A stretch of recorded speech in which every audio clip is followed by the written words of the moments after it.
In the days of smaller and simpler industrial plants, manual control was the first form of operator interface. An operator would walk through the plant to check tank levels and pressure gauges and adjust valves. As industrial operations grew in size and sophistication, control became more complex and processes became more dependent upon each other. Manually collected data became less useful in terms of providing a true picture of what was going on. More information was needed. With the development of relay logic panels and pneumatic signal transmission, the concept of a central control room became possible and much more efficient. Process information could be brought together and viewed in one location. Electronic analog controllers made for more precise and reliable control and information. However, for complex processes, a large number of single-loop controllers could overwhelm the operators with information. The development of digital computer capabilities has had a truly revolutionary impact on the hardware available for process control. This, in turn, has produced major changes in the way in which process control is practiced. One of the first applications for computer control technology was direct digital control. In a direct digital control system, a single central computer replaced many standalone analog controllers. Input from the field transmitters went directly to the central computer, which was programmed to carry out all process control functions. Some of the advantages were tuning parameters and outputs tended not to drift, and complex algorithms could be used to improve plant performance. Centralized control allowed communication between control loops. As a result, advanced control strategies became possible. It also allowed creation of a database for expanded logging and reporting. The main drawback to direct digital control was the potential for a computer malfunction. If the computer failed, control of the entire process was lost. To overcome this disadvantage, supervisory or set-point control was developed. Supervisory control combined the advantages of single-loop analog control and direct digital control. Like direct digital control, supervisory control was structured around a central computer. The central computer generated controller set points for the individual loop controllers.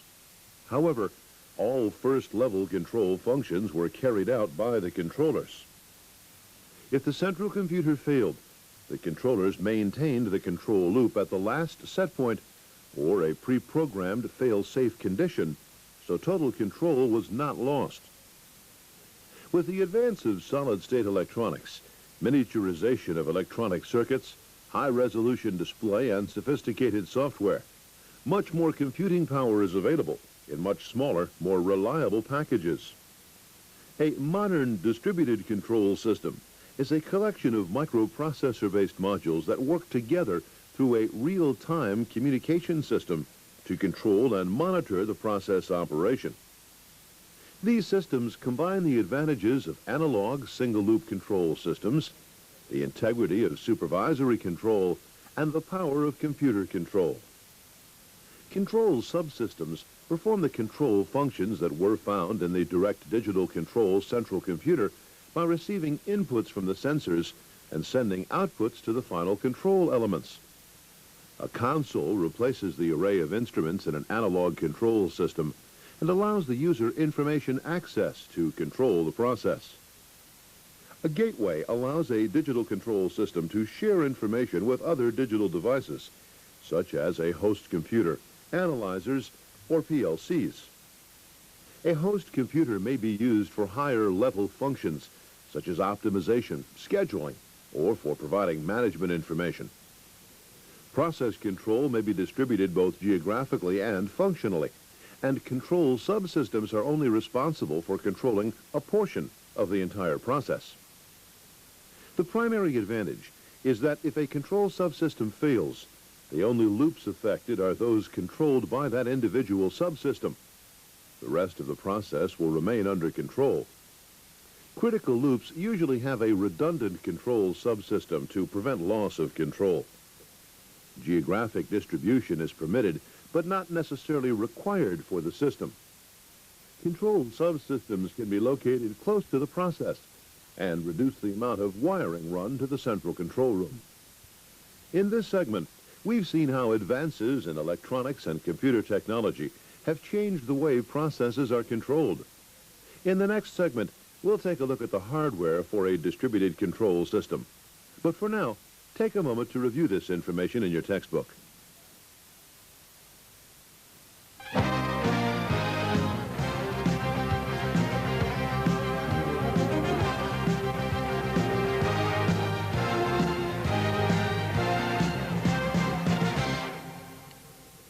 The structure of a DCS is often referred to as its architecture.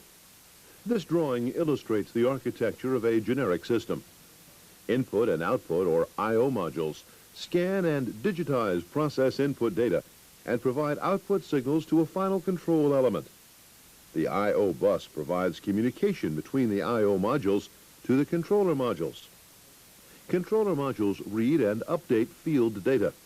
They also perform control calculations and solve logic to make process changes. User interfaces provide visual indication concerning process operation. They also provide a means for users to access control parameters. Typically, user interfaces are operator consoles and engineering workstations. The data highway is a plant-wide communications network. This may be either electrical or fiber optic cables. Communication modules provide a link between the data highway and other modules, usually controller modules and user interfaces. Although various manufacturers provide different components, the general arrangements found in distributed control systems are similar. Typical hardware requirements include power supplies, input and output modules, microcomputer modules, buses, communications modules, and user interfaces such as consoles and hard copy devices. The hardware is usually mounted in a cabinet, which may be located in the control room or nearer the process area. If the cabinet is located near the process area, environmental conditioning must be provided. Cooling fans and filters are installed to maintain cabinet atmosphere for the electronic components. Regulated power at the required voltage levels typically comes from a power supply module which is fed from the plant power source. These power supplies are usually redundant. 24-volt DC power for field-mounted components may also come from these power supply modules, or there may be separate power supplies for field power. Input and output modules provide the interface between the DCS and the controlled process. Input modules convert the information provided by the process instruments into digital form. They may also provide signal filtering, signal characterization, and low-level logic. Special input modules may provide both analog and digital communication with smart transmitters. Output modules will provide either an analog or a digital signal, depending upon the controlled element. There are four basic types of signals connected to the I/O modules: analog inputs, or AIs, analog outputs, or AOs, discrete inputs, or DIs, and discrete outputs, or DOs. The I/O bus provides the communication between the controller and the I/O modules. The I/O bus usually operates at a slower speed than the plant-wide data highway. Communication protocol may vary between different manufacturers. The I/O bus can connect varying numbers of I/O and controller modules.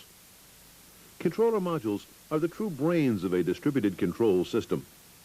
Their primary function is to use continuously updated information from the I/O modules and perform the complex logic, calculations, and control loop functions. The controller module also contains memory, where control algorithms are stored. These algorithms can be accessed to configure the control subsystem for a specific application. The controller receives the conditioned input signal from the input module, processes the control algorithm, and generates a signal to the output module to position the final control element. The communication modules are also microcomputers, but they differ from controller modules in function. They are the link between the data highway and other modules. These modules manage the information flow between controller modules, user interfaces, and gateways to host computers or programmable controllers. The data highway is the backbone of the distributed control system. Data and messages pass in real time along coaxial, twin-axial, or fiber optic cables. Thousands of times a second, data is sent to continually update consoles, gateways, and other modules connected to the highway. The data highway is common to all plant-wide components. It may extend between adjacent cabinets or for hundreds of feet. If the data highway should fail, operators are cut off from the process, control links are lost, and process control is affected. Because it's such a vital component, most data highways are provided with redundant cables. Normally, both highways are active. If one cable should fail or become damaged, the other cable can maintain the communications. The switchover to the good cable will be instantaneous and automatic. A gateway is a computer interface that enables the distributed control system to incorporate other digital devices, such as programmable logic controllers, personal computers, and analyzers. Typically, a gateway is a passive device in that it usually does not initiate communications, but translates information. Whatever the application or information exchange, the different computer systems must be able to communicate with one another. For example, a gateway enables a personal computer to upload information from the distributed control system for use by the process engineer.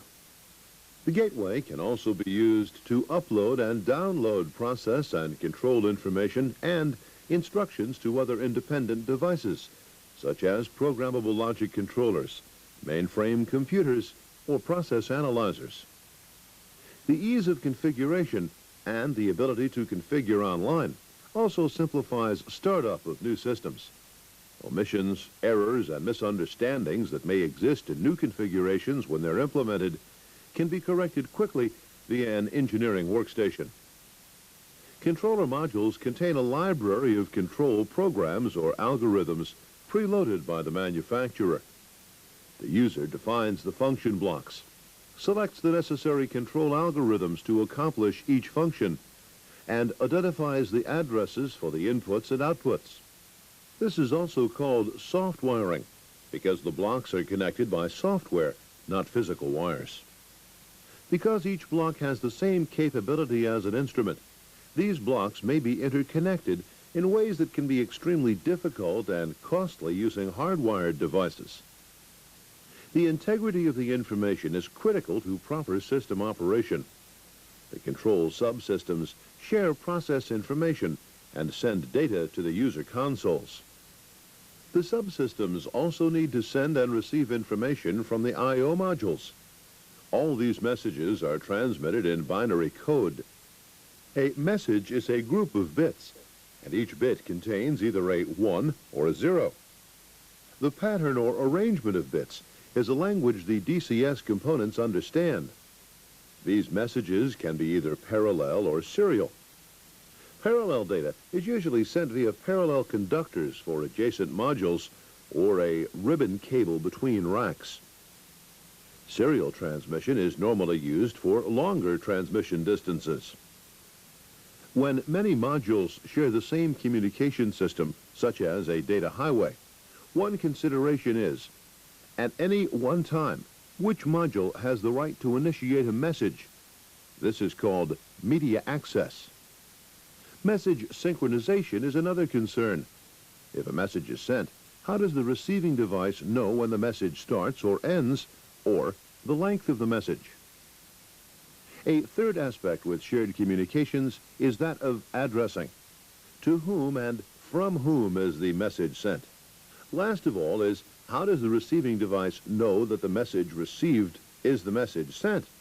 Are there errors in the message? One way to ensure the data is received is acknowledgement by the receiving device, also called handshaking. This method is used especially for critical information, such as control system variables or alarm data information. The rules or convention that govern the transmission of data in a communication system is called protocol. In general, each manufacturer has their own method to deal with these problems, and the technician usually doesn't get involved unless new components are added to the system. In this segment, we've looked at the field hardware requirements for a distributed control system and how the components work together. Take a moment to review this information in your textbook and discuss the system hardware with your instructor. In the next segment, we'll examine user interfaces.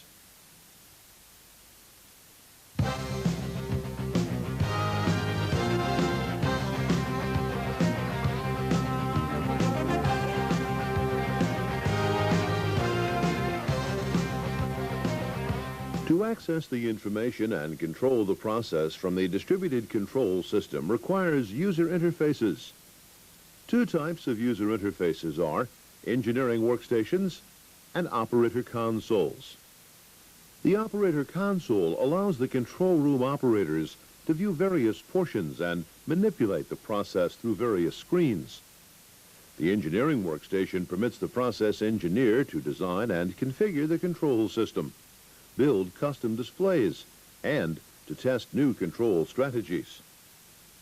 The engineering workstation is usually located in a separate location. This allows the engineer to work independently of operations personnel. These interfaces typically consist of CRT displays, keyboards, trackballs, or other entry devices, and hard copy devices. CRT displays replace conventional analog control panels and may be mounted into a workstation or on a tabletop. The video display unit is the main user interface device. It provides visual information to operate, control, and manage the entire process. Although the remote field devices can operate without the CRT, the user has no way of knowing what's going on in the process. The CRT can typically display a plant overview, group display, detail display, trend charts, alarms, and process graphics through a display hierarchy. This hierarchy is the organization of different displays that take the viewer from the general to the specific. A typical plant overview may include the process area name, bar graphs of normalized deviation, color alarm blocks, list of alarms, and the date and time. Usually no direct operator action can be taken from this display. Group displays contain faceplates for individual loops. A faceplate emulates the operator display of a standalone controller and may include bar graphs for the measured variable, output value, set point, process value in engineering units, automatic manual status, and any alarm information. A detail or point display will show more information than a group display. It typically includes configuration data about a particular point or faceplate. The graphic display is a schematic of the controlled process and typically displays real-time data concerning the condition of the process. Graphic displays are user-definable and are typically constructed with various shapes, text, and symbols.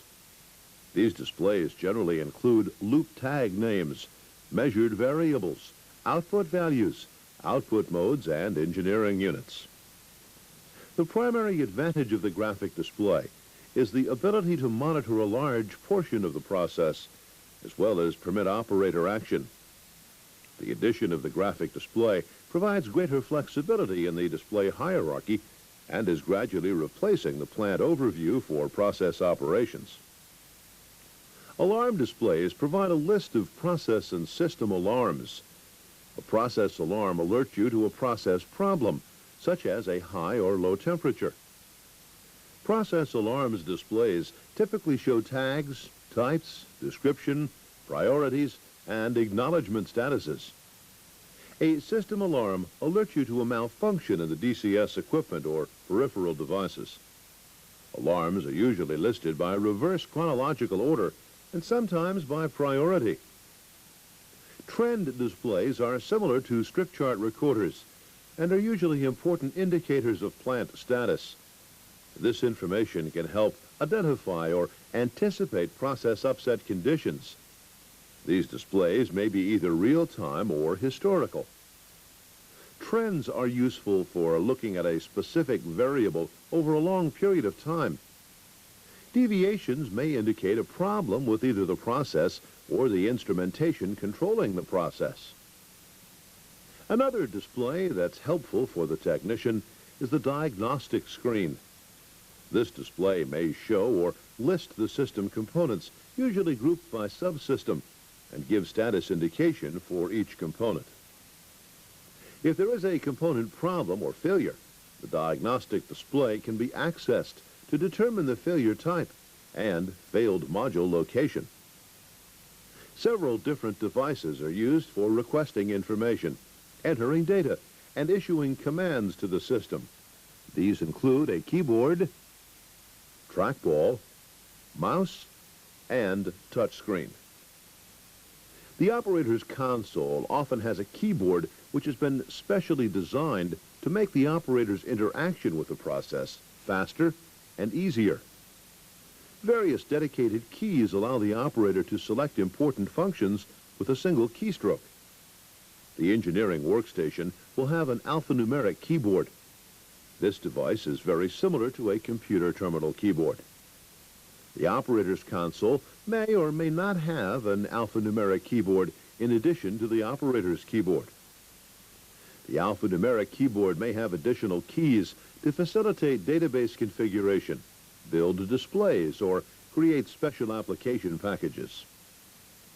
The type keyboard for a particular application will be dependent upon the environment it's located in. Mechanical keyboard switches are subject to atmospheric contamination. A common solution is to use membrane-type keyboards.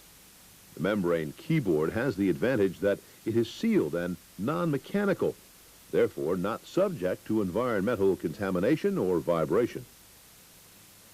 A trackball allows the user to control the cursor position or data manipulation by manually rotating a mechanical ball. The position of the ball is converted to digital signals equivalent to those generated by the normal cursor control keys. A mouse is another tabletop cursor control device. When the mouse is moved, an internal ball is positioned and a digital output signal positions the cursor. An alternate method for operator interaction is the use of a touch screen.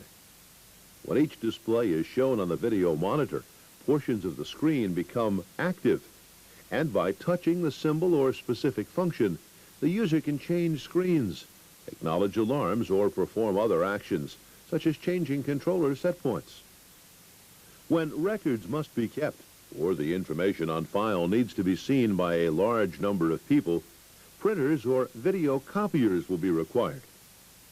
Printers are typically used to list the occurrence and clearing of alarms, record changes made by operators, and log process variables. Video copiers may be used to reproduce images from the present CRT screen. Many systems may include 2 or more printers, one for recording alarms and events, and the other for production logs. ISA's instrument technology training program is general in nature.